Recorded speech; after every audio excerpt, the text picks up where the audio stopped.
Bonsoir, voici le résumé de l'actualité. La nouvelle loi sur la SBC est désormais en vigueur. Le président de la République, le Dr Patrick Hermini, a promulgué cette loi lors d'une cérémonie organisée ce matin à State House. Sébastien Pillet, le président et des responsables de l'Assemblée nationale, les présidents de la Cour suprême et de la Cour d'appel, le ministre principal et plusieurs membres du gouvernement, ainsi que des représentants du conseil d'administration et de la direction de la SBC, figuraient parmi les personnalités présentes à cette cérémonie. Dans son discours, le vice-président Pillet, également ministre chargé de l'information, a qualifié cette nouvelle loi d'étape historique pour la SBC. Il a déclaré qu'elle inscrit pour la première fois l'indépendance de la radio-télévision nationale dans la loi.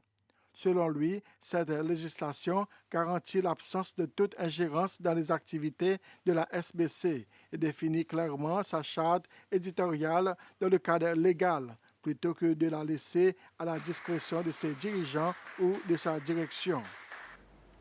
Le directeur de la division de la Banque mondiale couvrant le Mozambique, les Comores, Madagascar, Maurice et les Seychelles, Fili Sissoko, a rendu ce matin une visite de courtoisie au président Patrick Hermini à State House. Monsieur Sissoko, qui est le nouveau directeur de cette division, est venu se présenter ainsi que sa délégation au président Hermini.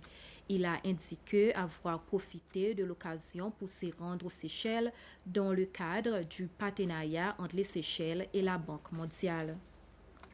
Le vice-président Sébastien Pillet a présenté en détail le plan du gouvernement concernant les tarifs d'électricité dans les pays.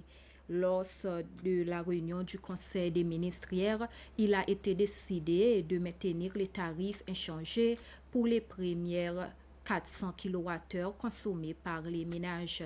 Selon le vice-président Pillet, cette approche offre une protection étendue aux ménages tout en préservant la viabilité financière du PUC.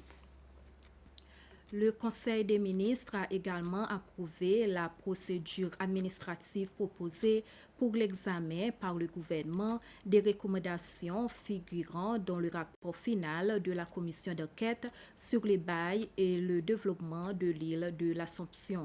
Il a en outre approuvé la transmission des recommandations pertinentes aux ministères, départements, organes constitutionnels et autorités statutaires concernés, et c'est afin qu'ils les examinent et soumettent leurs observations dans un délai de 30 jours.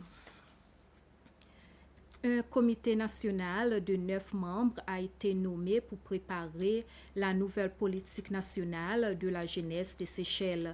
Son objectif est de mieux répondre aux besoins des jeunes âgés de 15 à 35 ans. Les membres ont reçu leur lettre de nomination lors d'une cérémonie présidée par le secrétaire principal à la jeunesse et au sport, Marc Harrisol.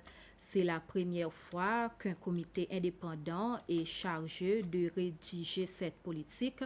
Auparavant, ce travail était effectué par le département de la jeunesse. Et c'est ainsi que s'achève ce résumé de l'actualité. Bonsoir.